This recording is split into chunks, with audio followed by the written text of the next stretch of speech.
Hello guys! Good afternoon for today video guys. Samahan niyo ako. Magluluto tayo ng ginisang laman ng zucchini and cauliflower at lalagyan natin ng sardinas. So, ayan na yung sibuyas natin at bawang guys. Di ko na napakita sa inyo paghiwa ko. So, ayan din yung cauliflower natin guys. Nahugasan ko na at laman ng zucchini natin. At ito na naman yung sardinas natin tatlo guys. Ayan ang gagamitin natin. So, ayan guys. Naglagay na tayo ng mantika. At bago natin ilagay yung sibuyas at bawang guys, papainitin muna natin. Ayan na siya guys, mainit na yung mantika. Nilagay ko na rin yung bawang at sibuyas. Ayan, pinagsunod ko na guys. Tapos kalkalin natin hanggang sa magbo-brown na yung sibuyas. Maglabas na yung aroma niya. Tapos sinunod ko na rin yung chili na pahaba guys. Iniwa ko lang ng pa-slice. Ayan na guys. Sinunod ko na rin yung sardinas natin. So ayan guys. Igigisa lang muna natin yung sardinas natin guys. Ayan. So kalkalin lang natin guys.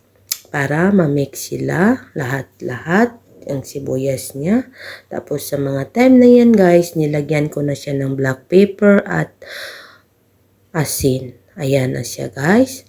So pagkatapos naman yan guys, ikalkal ko na naman uli para ma-mix yung salt niya at saka black pepper niya. Ayan, isusunod na natin yung zucchini, laman ng zucchini natin guys.